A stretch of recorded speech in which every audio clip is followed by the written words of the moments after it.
Good afternoon, everybody. Muy buenas tardes. ¿Cómo les va?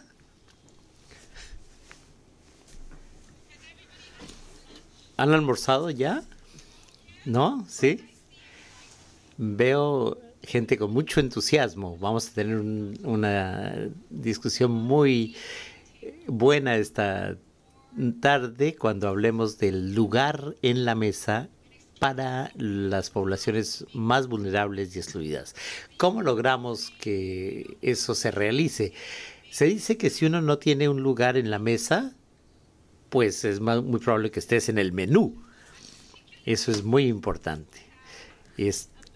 Estoy entusiasmadísima porque tenemos a alguien que está a la vanguardia de este tema que nos va a dirigir la palabra. Muchos lo conocen y por eso están aquí esta tarde, está en la primera fila. Se trata, el eslogan de su organización es: donde quiera que haya una lucha, necesitamos estar allí para que los hambrientos puedan comer. La organización que él fundó, lo fundó en 2010. Se trata del chef José Andrés. Por favor, un aplauso para el chef. And it was founded following.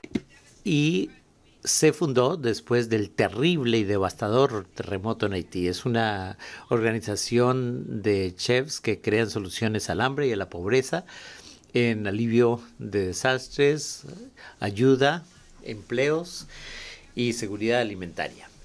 Y vamos a permitir que nos explique en un momento. Pero para establecer el entorno, tenemos Alison, que es la directora de evaluación del Banco Mundial. Un aplauso para ella. Y esta organización hace trabajo excelente en relación con datos y para que la gente identifique los criterios que importan.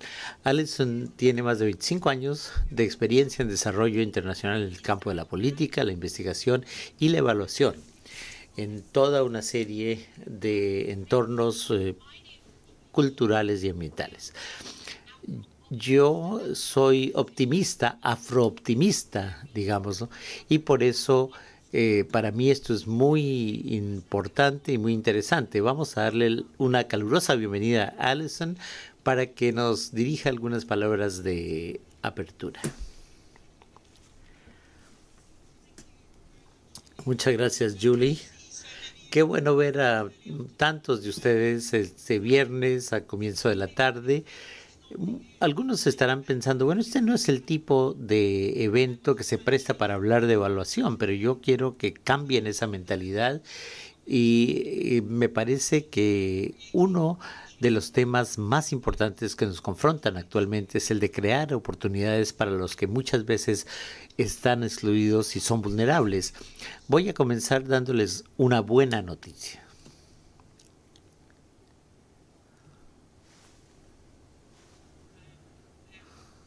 Muy bien. La buena noticia es que sabemos que a nivel mundial los niveles de pobreza han venido cayendo desde hace algún tiempo.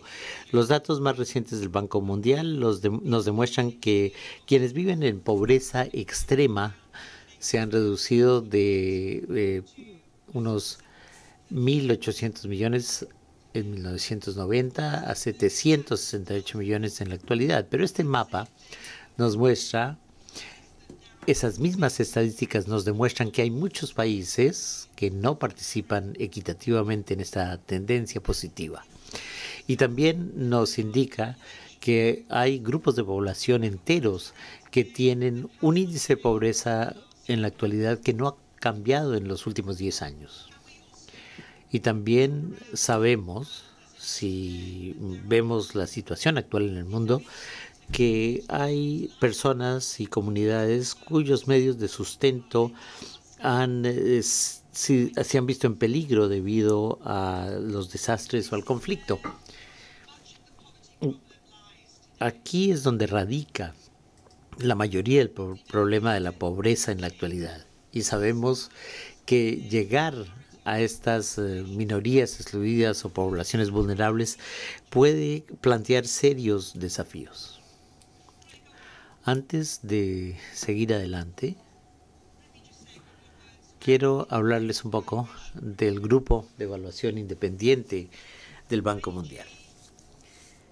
Nuestro grupo, que tiene las siglas IEG, evalúa el trabajo del grupo del Banco Mundial y trata de comprender si el grupo del Banco Mundial está logrando sus resultados de desarrollo previstos y trata de derivar lecciones y perspectivas de toda la cartera del Banco Mundial para transmitir esas lecciones para el trabajo futuro, para poder mejorar lo que hacemos en el futuro.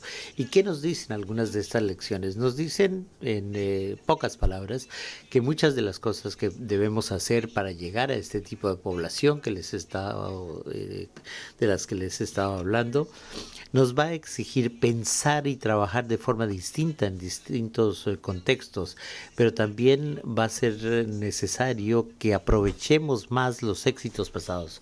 Lo que daba resultado anteriormente. Necesitamos aprovechar eso más para poder tener éxito en el futuro.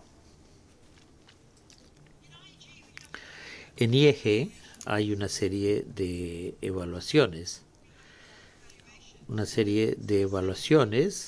en las que hemos estudiado específicamente temas que se relacionan con las poblaciones excluidas, minoritarias y vulnerables, el 40% más bajo de la pirámide, por llamarlo así. Y eso nos ha dado algunas ideas muy interesantes. Quiero darles una idea de lo que hemos visto en esos estudios. Primero, que como comunidad dedicada al desarrollo y como grupo del Banco Mundial tenemos que ir más allá de las expresiones de intención.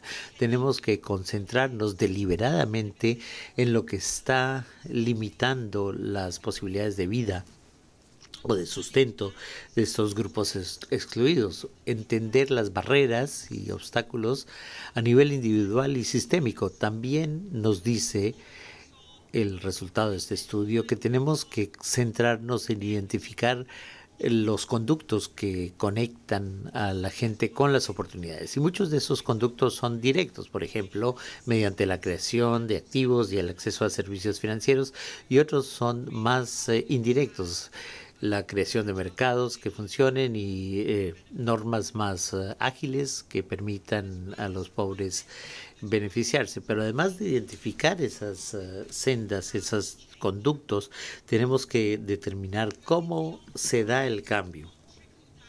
El depender de lo que gotea de la economía es algo que no basta. Tenemos que ser más deliberados en la implementación y en la ejecución de lo que hacemos para llegar a estos grupos de población.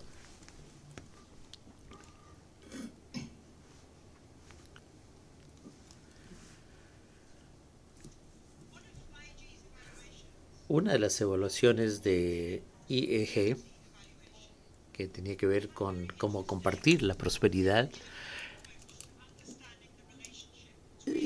optó por una solución innovadora para entender la relación entre los sitios donde había proyectos del Banco Mundial en el mundo y los sitios donde viven los miembros del 40% más bajo de la pirámide. Y aquí tenemos una gráfica de esa evaluación. Lo que vimos viendo datos geoespaciales o utilizando datos geoespaciales es que había una buena asociación entre los sitios donde están ubicados los proyectos del Banco Mundial y los sitios donde vive el 40% más pobre de la población. Pero examinando estos datos a nivel local y a nivel nacional, el panorama se volvió un tanto menos positivo. Hay muchos países donde esa relación positiva no se estaba dando. Es decir, que los proyectos financiados por el Banco Mundial no se correlacionaban bien con los sitios donde viven las personas en pobreza extrema. E incluso dentro de los países, y este es un ejemplo de un mapa de un solo país, había discontinuidades entre los sitios a donde fluían los recursos de los proyectos y los sitios donde vivía el 40% más pobre. Entonces, la recomendación clave de esa evaluación fue que el grupo del banco debería hacer un esfuerzo mucho más claro y sistemático por vigilar la distribución geográfica de los beneficiarios de los proyectos para que corresponda a aquellos sitios donde viven los más vulnerables y los más pobres. Another insight. Otra cosa que aprendimos de nuestras evaluaciones es que incluso en los casos en que los proyectos de inversiones estaban dirigidos a las comunidades pobres, no siempre las prioridades surgidas de esas comunidades eran las prioridades de los grupos vulnerables, sino que la mayoría tiene la voz más fuerte. Eso nos recuerda que en muchos contextos la vulnerabilidad y la exclusión no son necesariamente tan visibles y tenemos que prestar especial atención para detectar a estos grupos. Y en algunos contextos eso podría ser una mujer joven, una madre joven, un niño o desplazados internos. Podría ser una persona de edad avanzada, una persona de una minoría étnica o religiosa, una persona con una discapacidad. O podría ser personas que viven en zonas alejadas o que están a la saga. Y lo que sabemos de la pobreza y la exclusión es que a menudo es donde se encuentra la intersección de la vulnerabilidad y es importante que busquemos la forma de trabajar mejor con estas personas y comunidades. Voy a darles algunos ejemplos de evaluaciones de IG que nos dan una idea de lo que el Banco Mundial ha hecho y puede hacer para pensar en conectar a la gente con oportunidades, en particular del 40% más pobre. Por ejemplo, hicimos una evaluación del desarrollo en la primera infancia y el ejemplo viene de Mafinga en Tanzania, una madre joven que vivía en circunstancias muy difíciles, con una niña pequeña que estaba gravemente desnutrida. Un proyecto del Banco Mundial fue a su localidad y ofrecía micronutrientes como suplementación alimentaria, una intervención crucial. Y esa mujer joven puede aprovechar eso. Y con el tiempo, su hija va recuperando peso, tiene más energía. Y este es un buen resultado, es una buena anécdota, pero debe terminar ahí porque esa niñita sigue en riesgo desde muchos puntos de vista.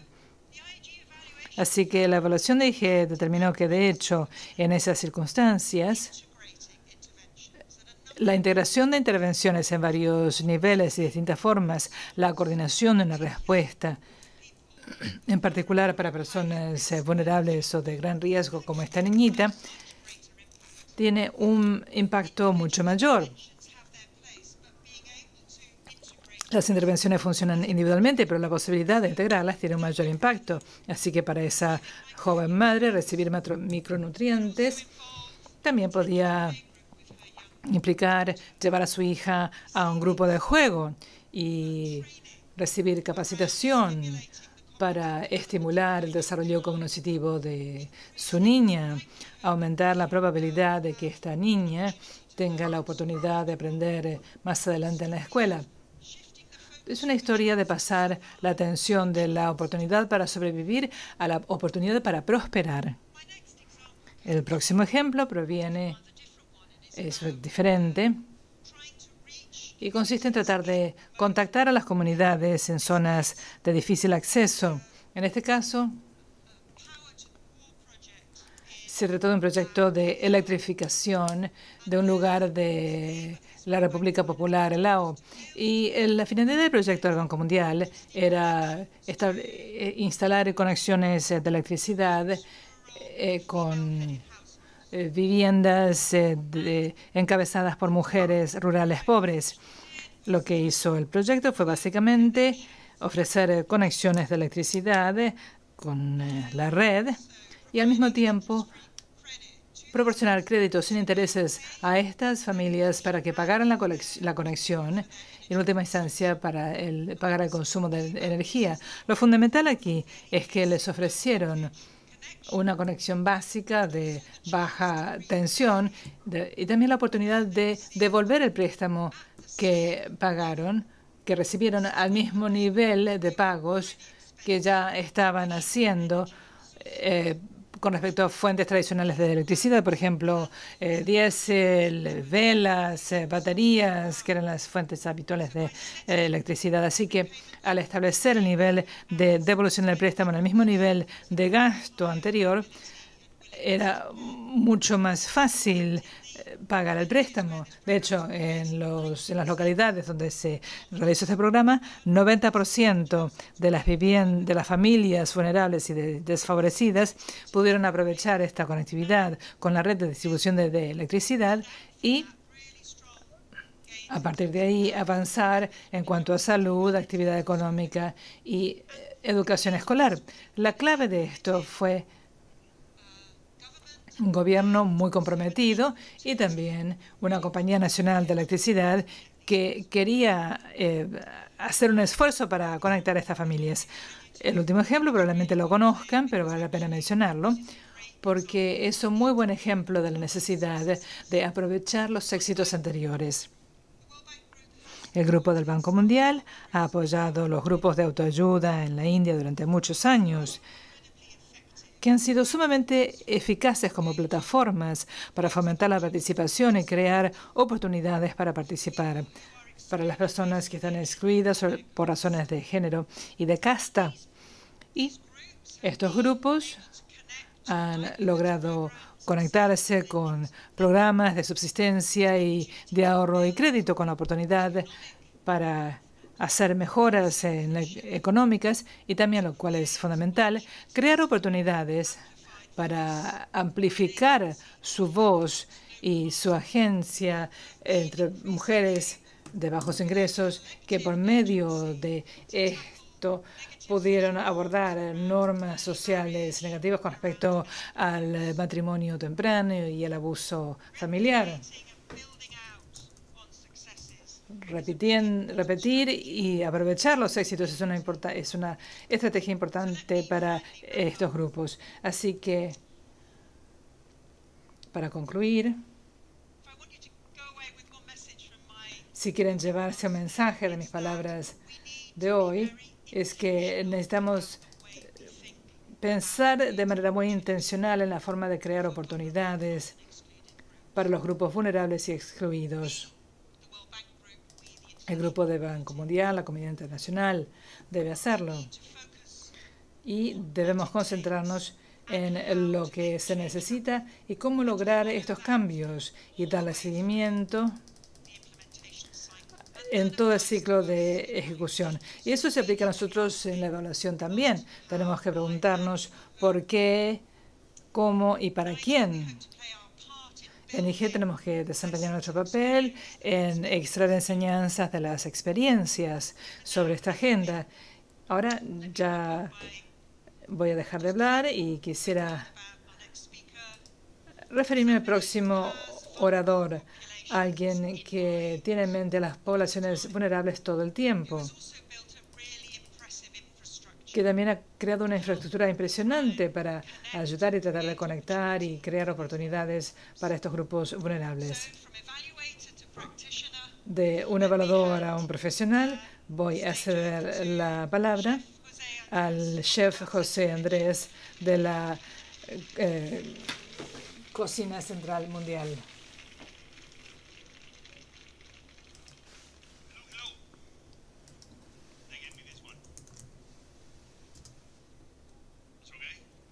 ¿Está bien? ¿Funciona? Sí, sí funciona. Es un placer estar aquí. Uno sabe que la economía marcha bien cuando finalmente invitan a chefs como yo a hablar. En mis restaurantes a veces es difícil hacer reservas y hablar conmigo, así que es la única razón por la cual me han invitado aquí. No, es...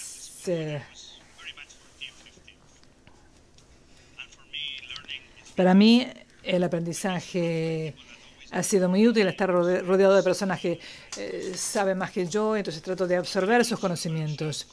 Soy chef, yo cocino para unos pocos, pero estoy muy interesado en cocinar para muchos. Washington para mí era muy importante por muchas razones. Aquí conocí no solo a mi esposa, sino a Robert Eggert, el otro amor de mi vida. Es el creador de la cocina central de la ciudad de Washington. Y damos de comer a 8.000 o 10.000 personas al día, personas sin techo. Y restaurantes como el mío, pues les enseñamos, y también personas como restaurantes como el mío les pueden dar empleo. Es más que una ONG, es una actividad empresarial con aspecto de ONG. Una de las cosas que aprendí de él fue, y esto es importante, la beneficencia se trata de la redención del donante, mientras que debería tratarse de la liberación del receptor. ¿Están de acuerdo conmigo y con él? Por eso estamos aquí. Y eso es lo que procura hacer el Banco Mundial, y es la razón por la cual tienen que estar aquí, para liberar a cada hombre y mujer que nos necesita para tener éxito y ayudarles a tener éxito. Esta es una explicación muy breve de nuestra cocina. Somos una ONG. ¿Por qué lo hicimos? Porque pensábamos que no había nada parecido. Tenemos una sola misión. Vamos en situaciones de emergencia a dar de comer a las personas que tienen hambre. Y todos lo entienden. Hay millones de chefs como yo que están dispuestos a sumarse. Lo único que tenemos que hacer es crear una plataforma con un mensaje muy sencillo. Si la gente tiene hambre, démosles de comer en situaciones de emergencia. El problema es cuando yo le digo esto a mis equipos, ellos van y lo hacen y dicen, funciona. Imagínense si cada persona en el Banco Mundial les diga, hagan lo que quieran mañana, pero erradiquen la pobreza. Les damos 24 horas. Tienen libertad para hacer lo que quieran, lo que sueñen. Tal vez fracasen en algunos proyectos, pero tengan éxito en otros. Y eso a veces lo hacemos en nuestra organización. Comenzamos con nuestra misión, fuimos a Haití pocas semanas después del terremoto, y ahí comenzamos a cocinar junto con otras ONG españolas y otros, y comencé a llevar conmigo cocinas solares. Yo realmente soy un entusiasta de las cocinas solares, y son cocinas limpias que no usan carbón, y al mismo tiempo nos sirvieron para dar de comer a la gente. Comenzamos a cuidar a niños, comenzamos a invertir en los niños. Es difícil pensar en el futuro de mañana sin pensar en los niños. Y comenzamos no solo con la misión post-terremoto, sino que pensamos que no podíamos irnos de Haití, y 10 años después seguimos allí. Y estamos haciendo lo que se dice en estas reuniones de primavera, es decir, crear oportunidades para las poblaciones vulnerables y excluidas. Y fuimos a lugares muy alejados. Hay un lugar, Fonderet, cerca de la frontera con la República Dominicana. Si nunca han estado ahí, no sé qué están esperando para ir. Estas reuniones de primavera deberían realizarse en lugares como ese, porque ahí es donde podemos poner en práctica de inmediato las cosas que estamos soñando en estos tipos de reuniones. Lo que ven ahí es uno de 3 edificios de toda una comunidad de más de 10.000 personas. Este era un comedor que se convirtió en un centro de reunión social, de actividad social de la comunidad junto con las escuelas. Los niños que no iban en masa a las escuelas, del momento que comenzamos a darles de comer, los niños comenzaron a salir de todas partes, comenzaron a ir, y al mismo tiempo recibieron una buena educación, al mismo tiempo nutrición apropiada. Hicimos cosas que tratábamos, que soñábamos. Un porcentaje de las frutas y verduras que producíamos se las dábamos. Pusimos en marcha una finca, pero fracasamos porque no teníamos suficiente agua. Seguimos tratando, seguimos haciendo pozos para sacar agua, tratando de recolectar agua de lluvia, pero las fincas no funcionaban en un 100% como queríamos. A veces es bueno que las ONG o las grandes organizaciones. Bueno, nosotros reconocemos cuando fracasamos, y el éxito consiste en ir de un fracaso al otro sin perder el entusiasmo. Y está bien hablar de cuando fracasamos para que otros puedan aprender de los fracasos nuestros y busquemos formas diferentes de lograr el éxito. Y en ese proceso todos estaban tratando de pensar un poco más. ¿Qué pasa si al alimentar a estas personas podemos hacer más para darles medios de vida? Y nos asociamos con otras organizaciones como Switch para que no usaran carbón sino gas en muchas escuelas para Puerto Príncipe y otras zonas para cocinar, y todos ellos ahora están cocinando con gas, de manera que al tratar de ayudarles después de una emergencia tratamos de formar parte de una comunidad y tener éxito en otros ámbitos. Y aquí tenemos cocinas completamente a gas. Las mujeres no tienen que levantarse tan temprano, no inhalan el humo, no se queman. Los niños son más sanos porque no están respirando ese humo, ya no recortan el bosque. Las niñas no van al bosque a recoger leña cuando son demasiado pobres para comprar carbón. Cuando viene la lluvia no se lleva la tierra fértil, evitando que tengan luego oportunidades para sembrar una buena cosecha. Esa es una de las cosas buenas que se logran con una cocina limpia, pero queríamos hacer más todavía. Abrimos un orfanato, que es ahora más que un orfanato, es un hogar para niños que nunca podrían haber tenido esas oportunidades. Abrimos una panadería, no solo para alimentar a los niños, sino para tener la mentalidad de que esa panadería pudiera obtener ingresos para mantener el orfanato. Tenían esta facilidad de producción de peces, y también pensamos en otro negocio social que pudiera ganar dinero y traer estabilidad a otras zonas. Es increíble cómo un restaurante puede contribuir a traer estabilidad no solo a Washington, sino a partes pobres del mundo como Puerto Príncipe. Una escuela para niñas para que pudieran aprender a cocinar sin usar carbón.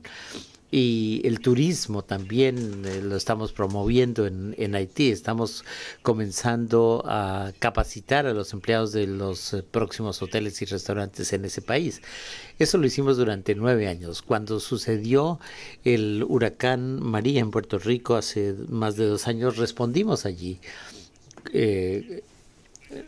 Nuestro amigo, el director actualmente, vino conmigo y fuimos allí. Nos pensábamos quedar una semana, y 3 meses después estábamos todavía allí. La isla completa estaba con hambre, no tenía luz, no tenía agua.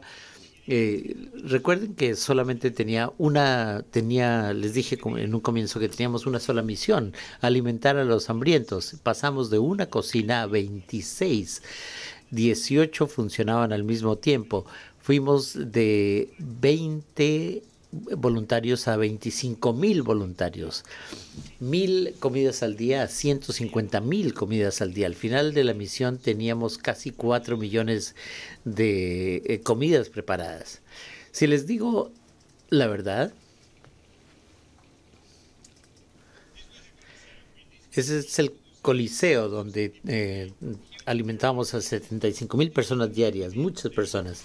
Este es el mapa donde ven todas las cocinas que teníamos y digamos las panaderías que también producían pan, pero necesitábamos llevarles generadores. Teníamos información. Usted hablaba de datos. Los datos son muy importantes. ¿Cómo sabíamos dónde estaban la gente? Pues las compañías de crédito no estaban allí para ver quién podía utilizar tarjetas de crédito. La gente era demasiado pobre, no tenía tarjetas de crédito, o tenían mucha hambre y no podían utilizar ese tipo de medio de pago. La información era muy importante para saber qué comunidades eran las que más necesitaban alimentarse en Puerto Rico. Los camiones que repartían comida eran muy importantes, pero no solamente usábamos esos camiones, sino también íbamos a la Guardia Nacional, el Ejército. Todo voluntario que tuviera un automóvil podía ayudarnos a distribuir alimentos. Teníamos muchos equipos, 4 líneas al día en ese comedor únicamente. El número de emparedados que preparábamos diariamente era increíble. Y es muy importante crear ese sentido de que uno es un solo equipo. En el Banco Mundial vemos que a todos les interesa mucho defender una causa. Y aquí estamos defendiendo una sola causa. Éramos una sola entidad tratando de alimentar al grupo de personas con hambre.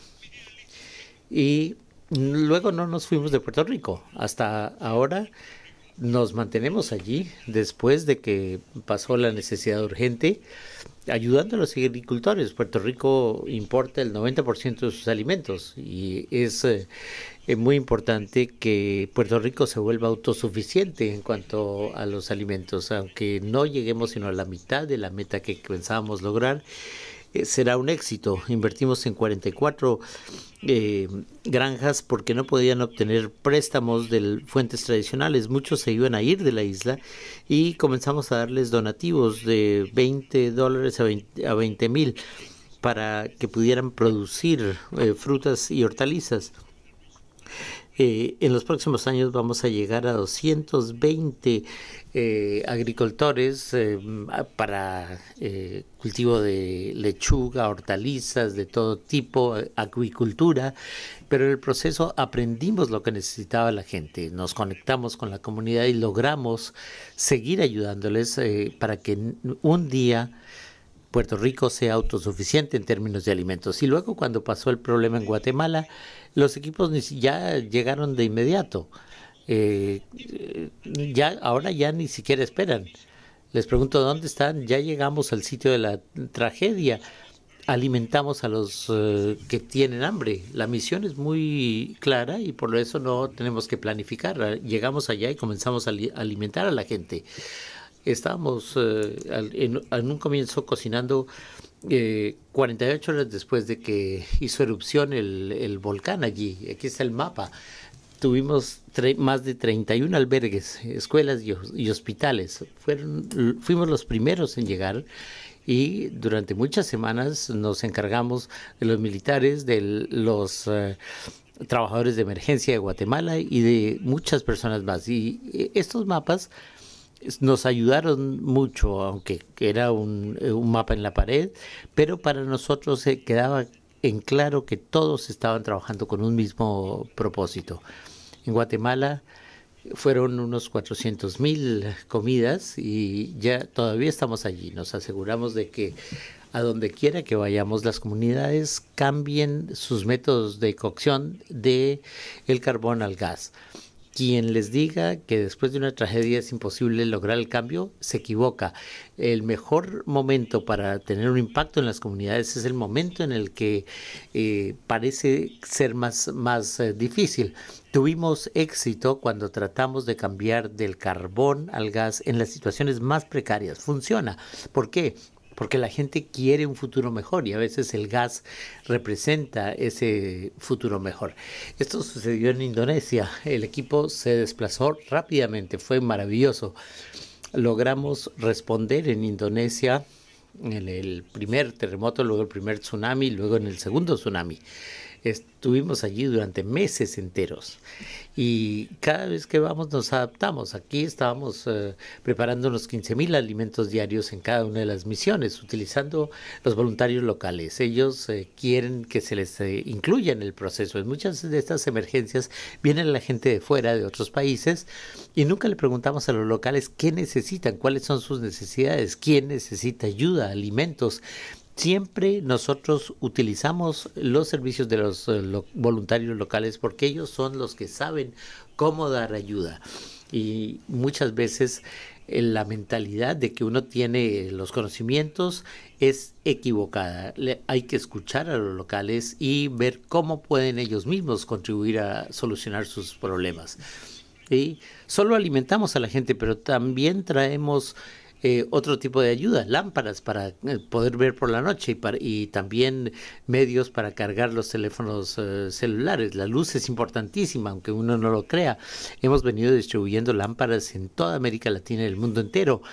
Y al comienzo, esto creo que fue en Palu, no teníamos gas porque el tsunami fue devastador. Pero esto es apenas uno de los aspectos en los que trabajamos. Al principio no teníamos cómo cocinar, pero al poco tiempo logramos cocinar con madera y comenzamos a instalar las primeras cocinas de gas. Si uno quiere hacer las cosas, lo puede hacer, puede lograr el cambio. No tenía que darle a mis hijos y por eso salí. Muchos alimentos de los cuales damos, niños de 3 años no los conocían. Un ejemplo muy claro es el de la manzana. Había niños que tomaban la manzana y decían, ¿qué es esto? Y el más grandecito decía, es una manzana, una manzana.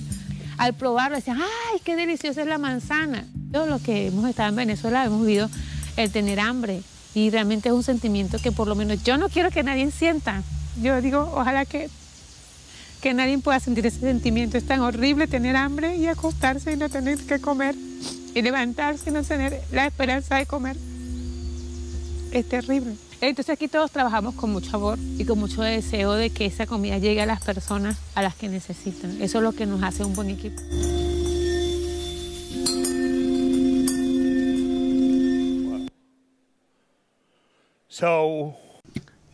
Muy bien. Esa era Desiree, una de nuestros líderes. En Colombia abrimos 2 comedores, uno en Cúcuta y otro en Pamplona, cerca de Pamplonita. Si conocen la zona, sabrán que tienen las mejores fresas y las mejores naranjas que yo haya comido. Yo soy de España y tenemos buenísimas naranjas. Entre Cúcuta y Bucaramanga había necesidad de ayudar incluso a las mujeres con niños que estaban caminando cientos de kilómetros en busca de una vida mejor. Tratamos de cubrir las necesidades de los distintos campos de refugiados y de la gente a medida que iban en esa caminata. Les dábamos alimentos, bebidas, gas. Somos una organización que no es oficial, no se suponía que estuviéramos allí, pero tratábamos de llenar las brechas. Eso era lo que hacíamos allí. Cómo ayudar a Venezuela, pero ese es otro tema, ese lo dejamos para otro día. Y esto fue en Mozambique. Acabo de volver de Mozambique ayer. Estuve allí una semana con mi equipo. El equipo estuvo allá más de 3 semanas y tenemos 2 comedores, 2 cocinas en Beira creo que se pronuncia. Y vimos el trabajo que hace el Programa Mundial de Alimentos. En una aldea muy remota ellos estaban distribuyendo alimentos y este es un campo, se llama Peacock. Y aquí esto está muy cerca de nuestro primer comedor. Nosotros llegamos sin ninguna posesión, no tenemos activos, solamente traemos software, no hardware. Si traemos el hardware nos toma semanas llegar allá. Si llegamos únicamente con ideas, con la voluntad de adaptarnos, nada nos puede detener. Eso es lo que contribuimos con nuestros equipos. La adaptación es mejor que un plan. Si uno planifica demasiado, ¿qué va a pasar? Algo va a salir mal. Y entonces dice uno, caray, este plan ya no funciona. Entonces, hay que planear, pero hay que incluir la posibilidad de adaptarse. Nosotros preferimos invertir en adaptación y no en planificación, porque la planificación siempre nos demuestra que eso que planeamos no sale como nosotros habíamos previsto que iba a suceder, porque los huracanes no les podemos decir por aquí no, dé la vuelta a la izquierda, o el tsunami por favor no afecte ninguna costa. Así no funcionan las cosas, hay que adaptarse, es mejor que la planificación. Yo creo en eso firmemente. Y así hacemos esto de la alimentación, porque ahora hay el problema del cólera. de manera que tenemos estos camiones para que no tengan que entrar a los campamentos. La gente llega, recibe los alimentos y se va. Ayer llegamos a unos 20,000 comidas diarias, de manera que ese trabajo me enorgullece muchísimo. Vamos a llegar a 250,000 de alimentos y ahí no paramos. Y sucede esto del cólera, pero como nosotros pensamos que los campos necesitan ayuda, nos traemos agua y entregamos agua también. Eso comenzamos a hacerlo hace unos días, pero yo no estoy escuchando a nadie. Lo hacemos con platos de plástico porque no queremos que se deje basura en el campamento. La basura promueve el cólera. Y luego cuando se les dice que tienen que lavarse las manos todos los días, los hombres y las mujeres, particularmente las mujeres, son muy importantes como barrera contra las enfermedades. Si ellas tienen agua limpia, no se presenta el cólera. Cuando sucede el cólera es porque no tienen agua limpia o no tienen una situación de limpieza en sus hogares. Cuando les da un poquito de esperanza, un rayito de apoyo, entonces desaparecen los problemas. Y eso es hacia el final lo que estamos haciendo. Más de 23 activaciones, más de 44,000 voluntarios en todo el mundo, más de 10 millones de comidas, muchos de ellos en los últimos 2 años. Y al fin y al cabo, eso es lo que hacemos. Creemos que si les damos las herramientas a la gente se va a alimentar a sí misma. Y a veces la solución a todos los problemas no es planificación, no es reuniones. En nuestro caso, como somos cocineros, la solución es cocinar. Y un plato de comida por vez es una solución para un mundo mejor. Muchas gracias.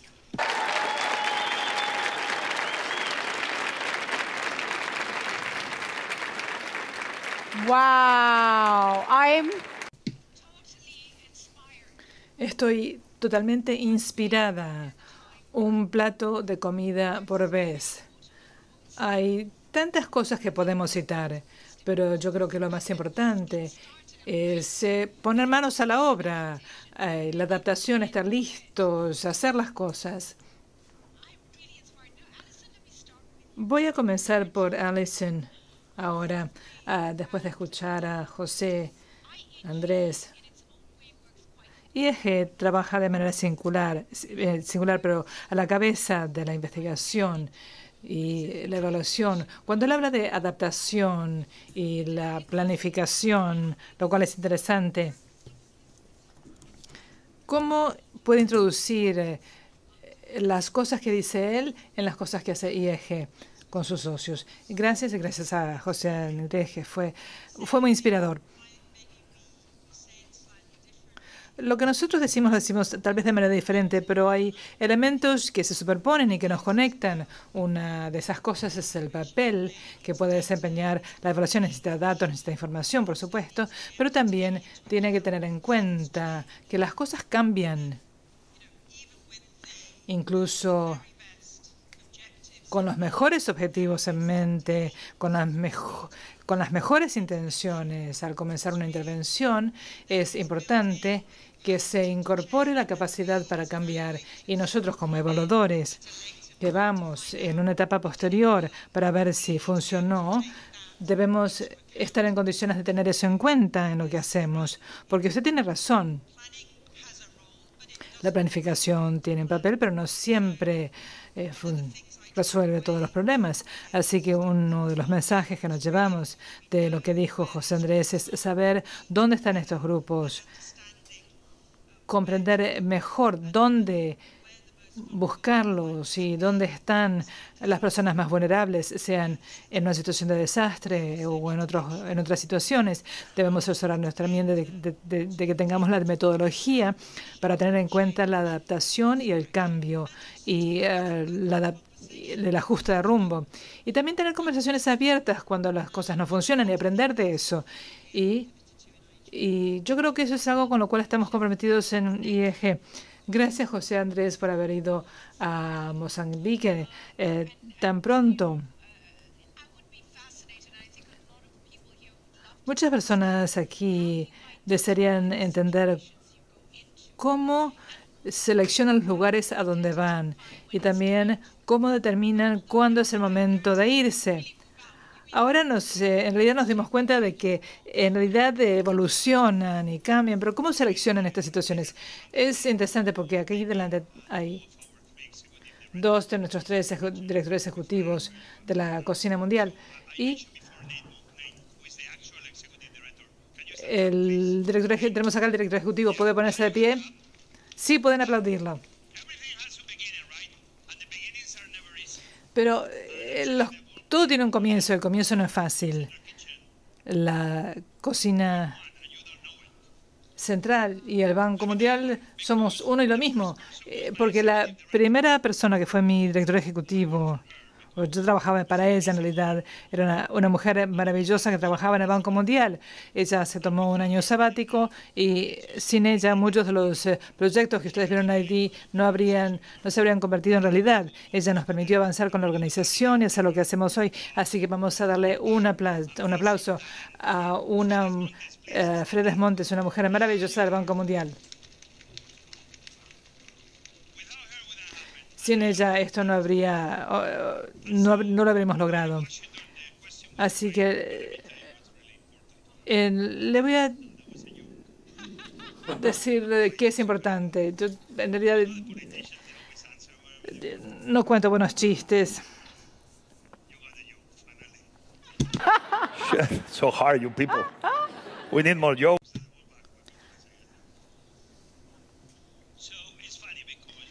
Es interesante porque todavía somos una organización muy joven.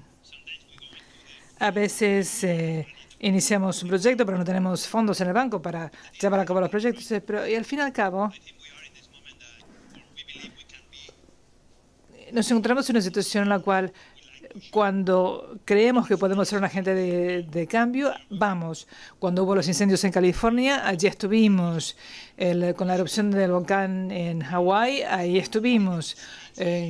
Con cada huracán en los Estados Unidos, ahí estuvimos. Y generalmente somos los primeros en llegar y los que tienen el mayor alcance.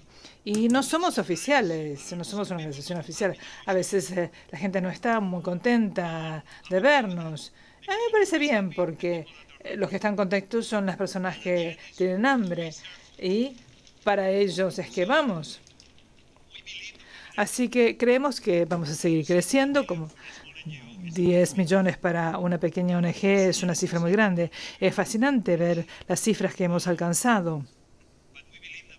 Pero creemos que tenemos que prepararnos porque el mundo lamentablemente va a necesitar más de nosotros si no hacemos algo para cambiar las numerosas cosas que cambiar. El año pasado, recordarán, o hace 2 años, en un momento había más de 10 huracanes o ciclones formados o en formación o ya activos en todo lo largo de la línea del Ecuador. 10.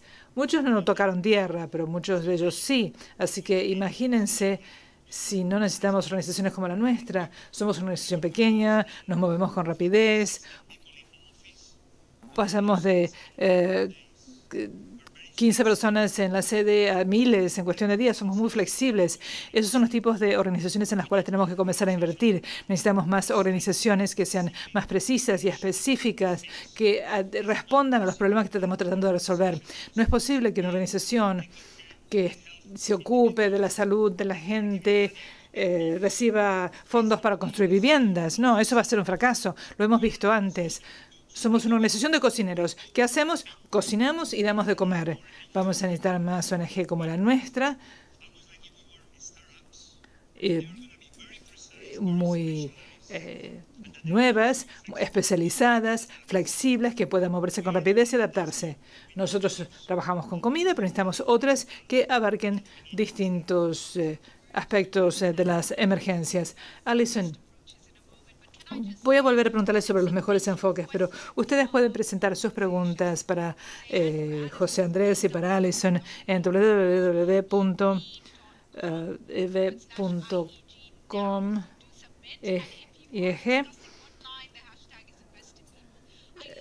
La etiqueta es Invest in People.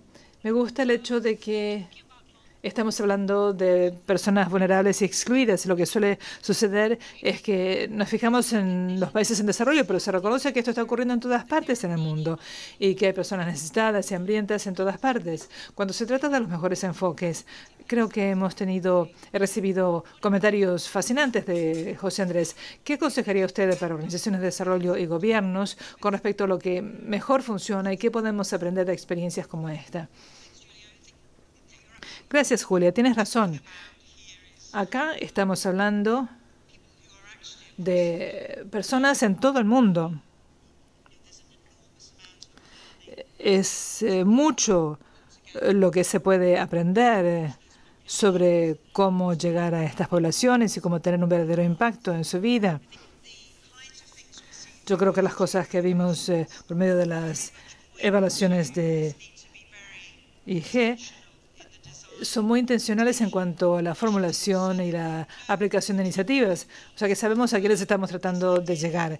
Esta idea de que podemos dejarlo el goteo es algo que vemos que no suele funcionar, así que es necesario tener una intención clara, contar con datos apropiados, con diagnósticos. Y después lograr que la gente participe, que participe la gente, las comunidades, los interesados para lograr los cambios. Y hay muchas experiencias con proyectos del Banco Mundial en las cuales todo eso tiene un efecto transformador. Pero tenemos que aprender de esas experiencias y ver si podemos repetirlas. José y yo estábamos hablando antes y me dijo que tenía esta idea sobre los multiplicadores.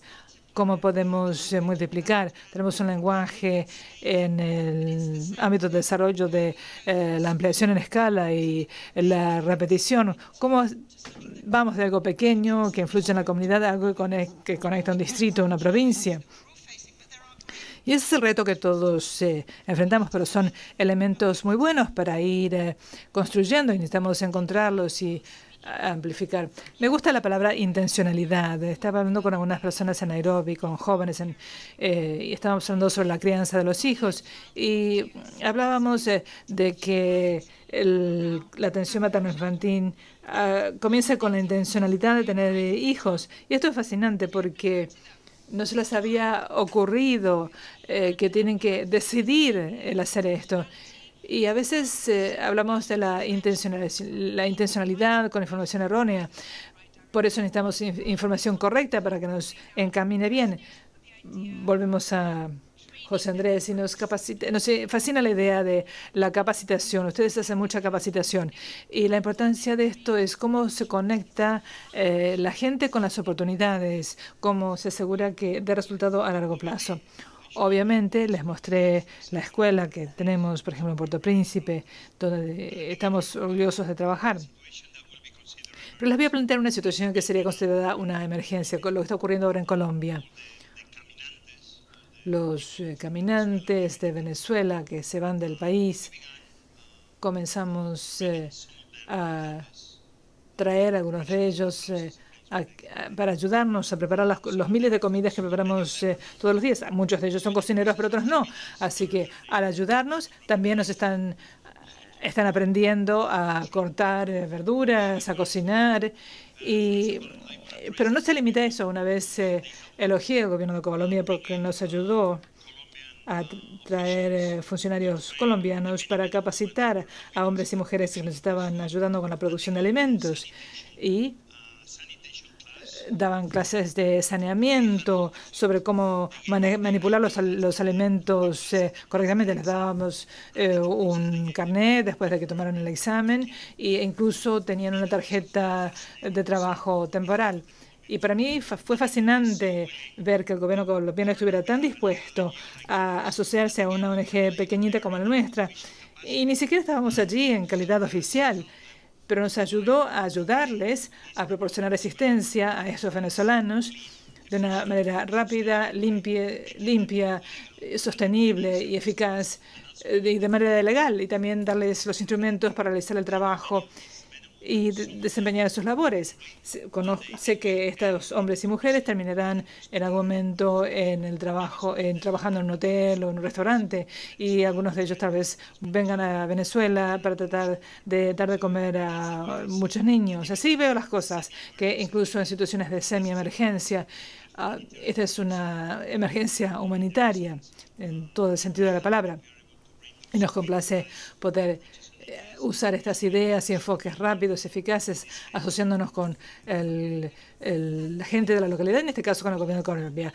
Tenemos muchas preguntas que están llegando del público. La pantalla se acaba de apagar. Hay tantas preguntas que la computadora se congeló. Ahí está. Una pregunta. ¿Pueden decirnos la razón por la cual usted comenzó este proyecto? ¿Cómo influye en otros chefs célebres? ¿O podemos hablar de personas influyentes? ¿Cómo logramos que hagan lo mismo?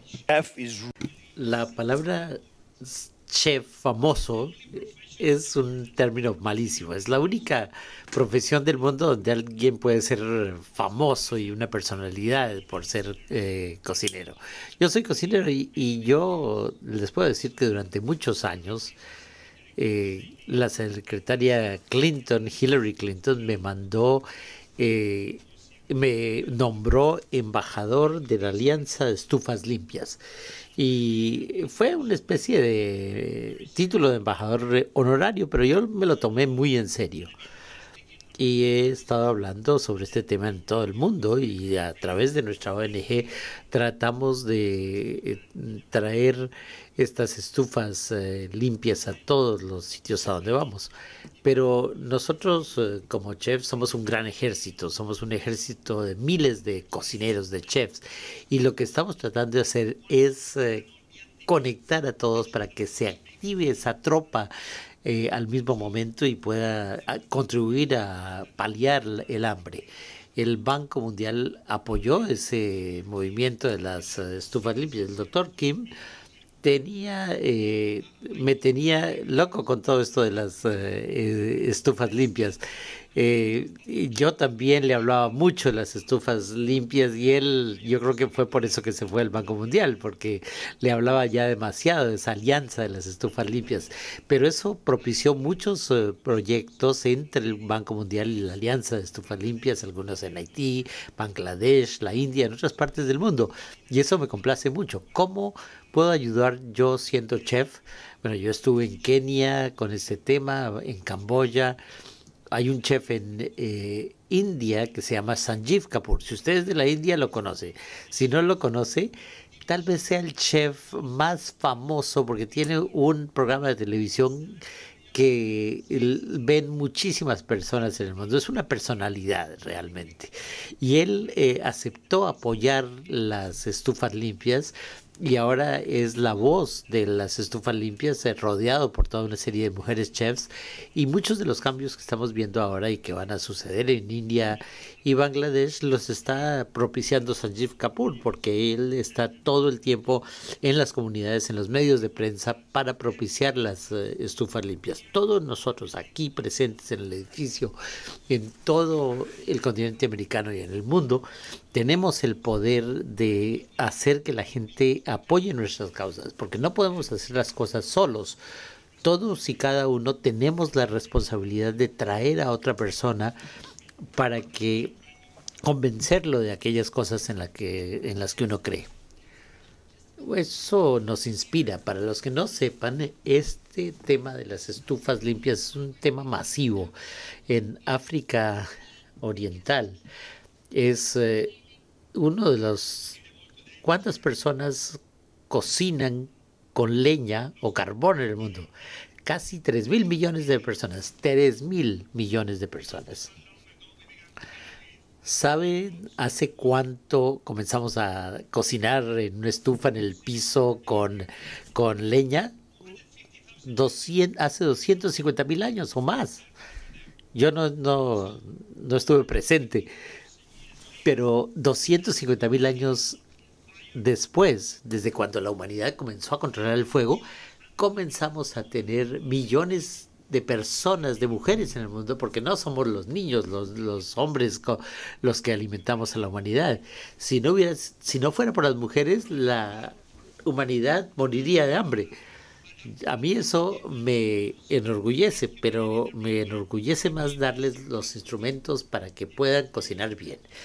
Si ustedes quieren terminar con la pobreza y el hambre, nunca van a lograr ese propósito hasta que no tengamos una estufa limpia en cada hogar, en cada país y cada continente del mundo. Eso se los aseguro. Qué bueno que hayamos podido resaltar ese tema. Alison, otra pregunta para usted. Muchos de los ejemplos que se dieron esta mañana tienen que ver con el desarrollo humano o social. ¿Puede usted explicarnos algunos ejemplos que se relacionen con la creación de oportunidades económicas para estos grupos vulnerables y a veces excluidos? ¿Qué les ha dado resultado? Bueno, yo creo que hay toda una serie de ejemplos excelentes. Y es allí donde creo que esta institución tiene mejores ejemplos que muchas otras, porque son proyectos de ampliación del acceso a los servicios financieros, toda una variedad de modalidades para ampliar ese acceso, pero también han ayudado a vincular a la gente con los mercados mediante infraestructura en pequeña escala, en gran escala también, infraestructura ecológica cada vez más. Y hay múltiples ejemplos. Volviendo a lo que hay que pensar en todos estos proyectos es quién se va a beneficiar en última instancia. Y al hacer esta evaluación sobre la prosperidad compartida en el banco, lo interesante es que incluso cuando la pobreza es el enfoque, no siempre sucede que las intervenciones se correlacionan bien con los sitios donde viven los pobres o los más pobres. Y esto nos lleva a lo de la intencionalidad y saber dónde trabajar. Y ahora tenemos unos instrumentos maravillosos para medir dónde hay que hacer las intervenciones e identificar los sitios donde viven los más pobres, sea en inclusión social o en oportunidades económicas. Podemos hacer las cosas mejor cuando se trata del financiamiento, el acceso a los mercados, la infraestructura. Hay muy buenos ejemplos de el vínculo entre las personas y las oportunidades y oportunidades que se sostengan. Muy bien, usted ha viajado el mundo entero. ¿Cuál es el mensaje para la juventud que nos puede dar y cómo pueden los jóvenes ayudar a luchar contra la discriminación? Su experiencia con los alimentos y la cultura y cómo une a la gente. ¿De qué nos puede decir sobre eso? Bueno, fueron muchas preguntas. ¿Usted escoge esa? Voy a citar a un francés. Y un chef español no cita mucho a los franceses, normalmente. Es una rivalidad culinaria, hay que entenderla. Pero en 1826 murió esta persona, o 1827, se llama Riyad Savarin. Y Riyad Savarin es la persona que dijo: dime qué comes y te diré quién eres. ¿Han oído esa frase? Fue un francés el que se la inventó, aunque no lo crean. Es un concepto muy poderoso, porque somos un espejo de lo que comemos. Cuando cocinamos, reflejamos nuestras tradiciones. Y esa misma persona, que era más filósofo, creo, que cocinero, dijo: el destino de las naciones dependerá de cómo se alimenten.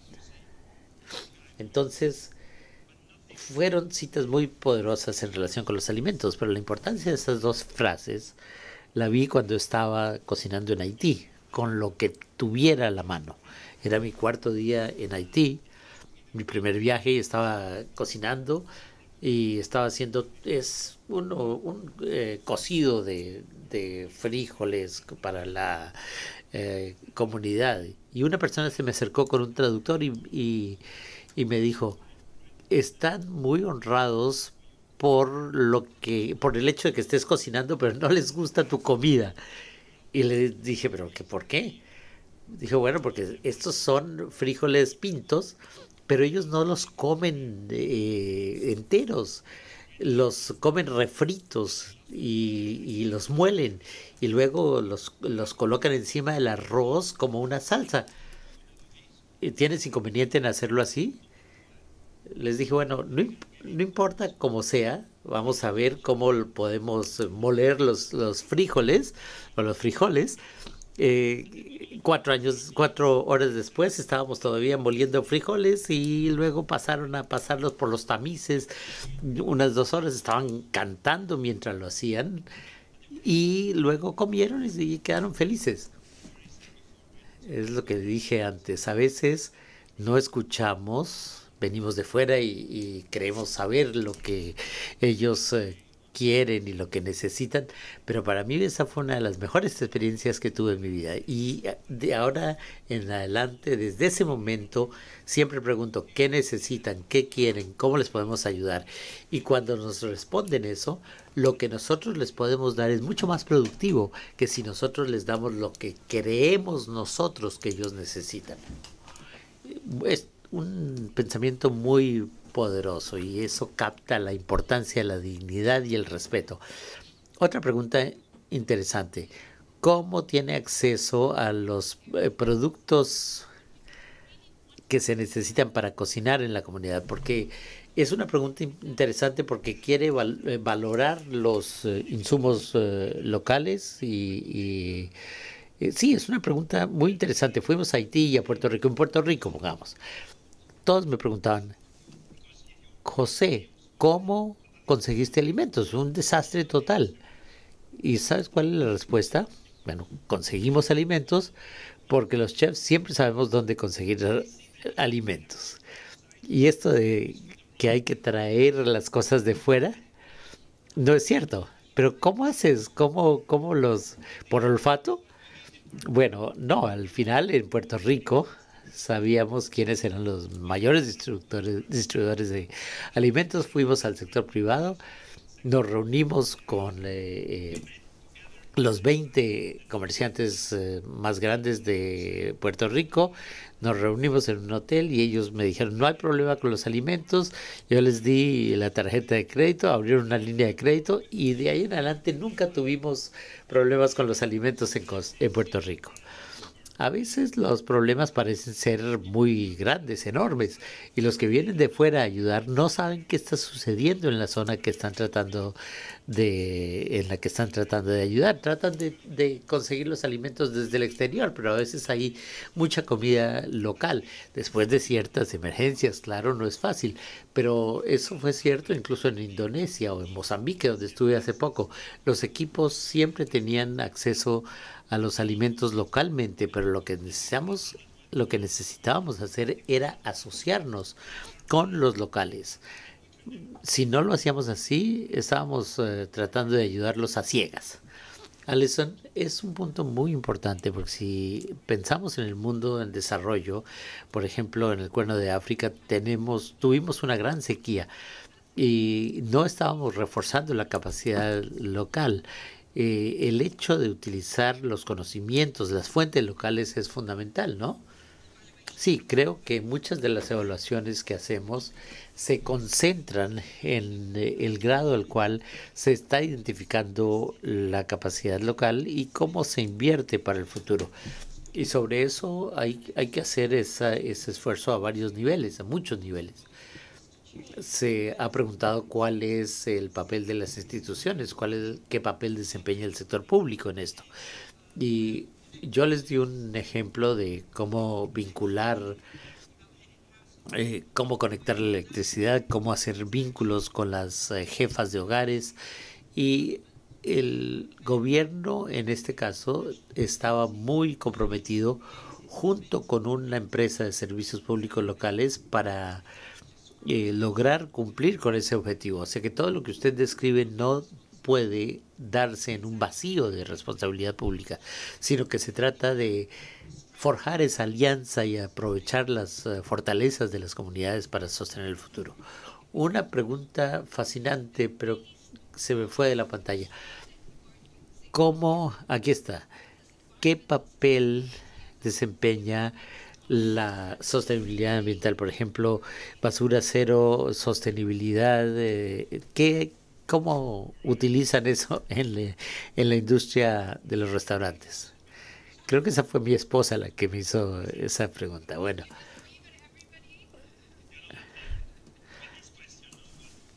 En cuanto a esa pregunta, ¿qué papel desempeña la sostenibilidad ambiental en la industria de los alimentos? La industria de los restaurantes utiliza a un gran grupo de personas. Somos prácticamente entre el 10 y el 14% de la fuerza laboral, entre cocineros y agricultores. El movimiento de los alimentos puede tener efectos positivos o negativos en todo lo que se hace de ahí en adelante. Los restaurantes sentimos esa presión de más de una forma, porque adivinen qué, hay dos cosas que hacemos. Solo hacemos dos cosas desde que nacemos hasta que pasamos a mejor vida. Una es respirar y otra es comer. Y por eso los cocineros estamos a la vanguardia de muchos de los problemas y en la búsqueda de soluciones. En los restaurantes podemos poner todo eso en juego. No sé si recordarán un foro hace no mucho tiempo, hace un par de años, donde se mostró donde se veía la foto de una tortuga que tenía una pajita de plástico que le atravesaba la nariz.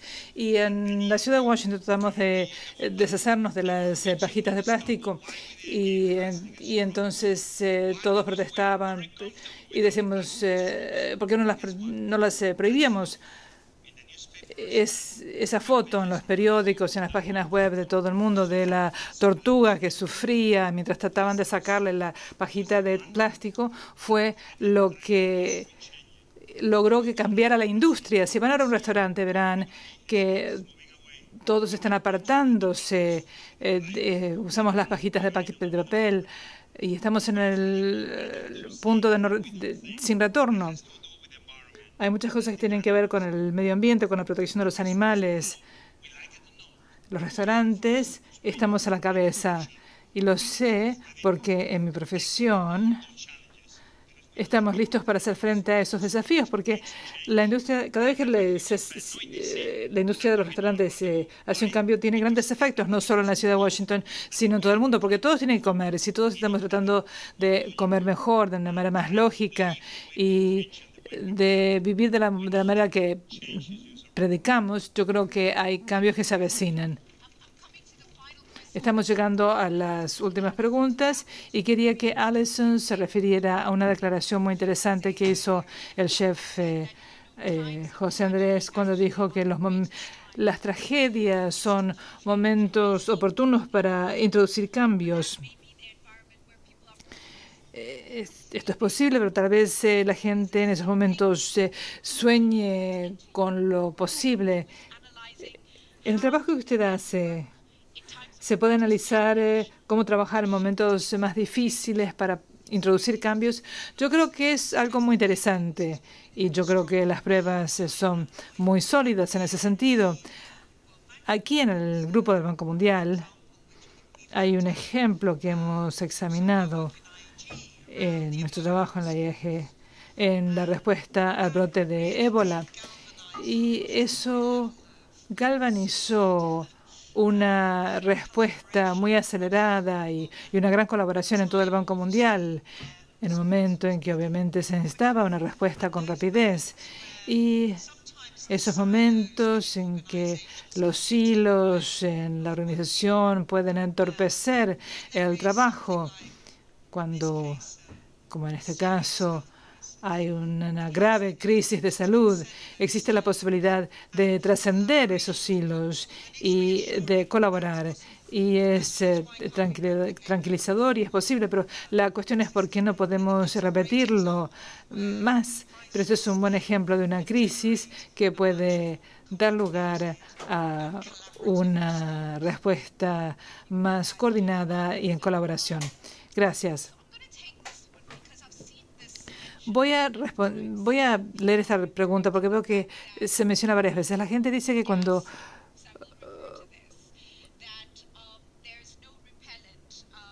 no hay ningún repelente para la malaria y se cree que el carbón que se usa para cocinar también influye en el problema de la malaria. Sin embargo, si uno inhala humo de carbón y se muere de eso, es un problema.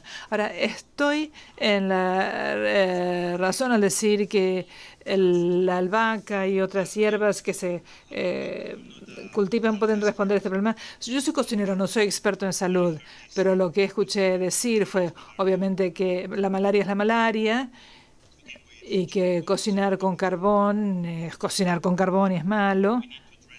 Y tenemos que abordar la malaria de manera tal que podamos liberar al mundo de la malaria. Una cosa no puede estar separada de la otra. Hay muchos lugares donde se cocina con carbón y hay malaria. Eso es una creencia con la cual no necesariamente estoy de acuerdo. O decir que podemos simplemente quemar carbón o leña para combatir la malaria. No, yo creo que tenemos que abordar el problema de la malaria y también tenemos que abordar la necesidad de cocinar con combustibles limpios. Quería aclarar que en Kenia recientemente estuve con el Club Rotario en Nairobi y están usando distintas hierbas, las cultivan en las comunidades para abordar esta situación de una manera natural. Y no vamos a decirles a las poblaciones vulnerables que tienen que elegir entre morir de malaria o de inhalación de humo de carbón. No, eso está mal. Así que vamos ahora a la última pregunta. Y quisiera mencionar algo que decimos en África, que todos tenemos un papel que desempeñar. No importa cuán grandes o cuán pequeños seamos. ¿Qué consejo podría darle a alguien que quiere poner en marcha su propia empresa para dar de comer a los desfavorecidos, donde quiera que sean, donde quiera que estén? El consejo que podría darle a cualquier persona joven que quiera empezar es que para el año 2050 seremos miles de millones de personas, 50.000 millones de personas y tendremos todos que comer. Así que es una gran oportunidad. Cualquiera que pueda hacerlo de una manera con conciencia social, especialmente en los lugares más pobres del mundo, están en el sector apropiado. Tienen que buscar formas de ayudarles. Como dicen muchos de mis amigos, siempre me hablan de cuán grandes son los proyectos en los que trabajan y a veces son tan grandes que no se ve en los resultados. A veces pasan años y se sabe que lo que están haciendo es muy bueno, pero el impacto se verá muchos años después.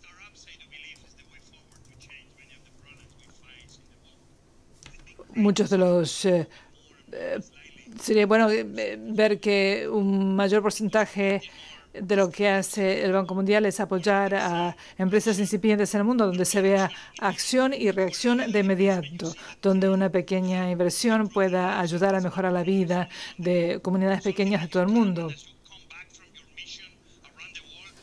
Cuando uno vuelve de su misión, llega a este atrio y dice, todos los días lo hemos logrado, hemos tenido éxito. Tener más programas ayuda porque uno puede fracasar más rápido y aprender del fracaso y también tener éxito con mayor rapidez y dar a conocer ese éxito. Y esto le da esperanza a todos para seguir trabajando arduamente, incluso con los grandes trabajos, con los grandes proyectos en los que están trabajando todos los días. Así que los proyectos incipientes son importantes para el mundo. Hay más ONG que deben comportarse como proyectos incipientes, pero necesitamos ver cómo hacerlo de manera más rápida, más inteligente, crear empleo, resolver los problemas que enfrentamos. Alimentar la humanidad no debe crear problemas, sino debe resolver los problemas. Y las personas que están aquí en esta sala están a la vanguardia de eso, así que tratemos de invertir más dólares en los proyectos incipientes para que tengan éxito con mayor rapidez y puedan verlo de un año a otro. Gracias. Alison. Iba a referirme al mismo tema, pero para aquellas personas que no tienen acceso a información o buscar datos, que no saben cómo comenzar, porque lo que hace el chef José es usar muchos datos que tienen, pero para estas otras personas que tienen buena voluntad y quieren ponerse a trabajar, ¿qué consejo le daría? Lo que le escucho decir a José Andrés es un par de cosas. En primer lugar, somos una organización que está luchando por hablar de los fracasos y tenemos que lograr que sea más aceptable tener una conversación franca y abierta. El fracaso es una palabra dura, pero si no hay esa voluntad, de esa franqueza para hablar de las cosas que no funcionaron, no podremos aprender. Nosotros tenemos una responsabilidad en ese sentido, igual que el resto del Banco Mundial, sobre la capacidad local. Yo creo que el Banco Mundial puede hacer un mejor trabajo para buscar oportunidades, buscar talento, usar su poder de convocatoria y proporcionar apoyo. No es necesario que haga todo el trabajo, sino más bien buscar lo que hay afuera y respaldar el éxito. Vamos a buscar algunas citas realmente memorables. Una que me ha impresionado es el tema de que la beneficencia consiste en la liberación del receptor y no en la redención del dador. Y debemos incorporar eso en todo lo que hacemos, en cada intervención. Debemos preguntarnos si se trata de la liberación del receptor. De lo contrario, estoy alimentando mi propio ego. Para cada uno de ustedes, Alison, ¿cuál es un comentario final de conclusión para crear oportunidades para los vulnerables y excluidos? Se trata del impacto.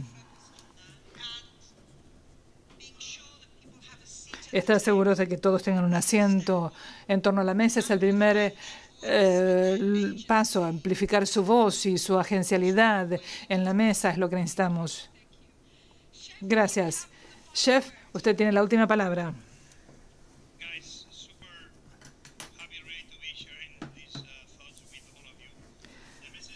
El mensaje es muy sencillo. Yo creo que lo que nos ha mostrado la cocina central es que cuando todos nos reunimos con un objetivo muy claro, todos entienden el mensaje. Y todos tenemos que tratar de simplificar nuestros objetivos. En nuestro caso, alimentar a los hambrientos. Todos entienden ese mensaje y todos se suman a ese esfuerzo de maneras muy sencillas. En nuestro caso, en situaciones de emergencia, no literalmente, pero no planificamos y no nos reunimos, sino que cocinamos. Y en ese proceso van surgiendo planes y después se vislumbra el sendero para ayudar a la gente. A veces pasamos días o semanas en la sala planeando y no tenemos éxito porque nunca ningún plan es perfecto. Pero un plan en el que uno crea es el plan al que debe apoyar. Dejen de planear tanto y comiencen a hacer más ya mismo. Eso es lo que hacemos en la Cocina Mundial Central. Distamos mucho de ser perfectos, pero en nuestras imperfecciones seguimos alimentando a las personas que tienen hambre cada vez que vamos a cualquier lugar. Magnífico. Un aplauso. Simplificar, simplificar, dejar de planificar tanto y empezar a hacer más. Muchas gracias a Alison y al chef José Andrés. Yo estoy aprendiendo a cocinar, así que espero que me vaya mejor. Me siento muy inspirada. ¿Nos sentimos inspirados? Muchas gracias por haber participado con nosotros y que disfruten el resto de la tarde.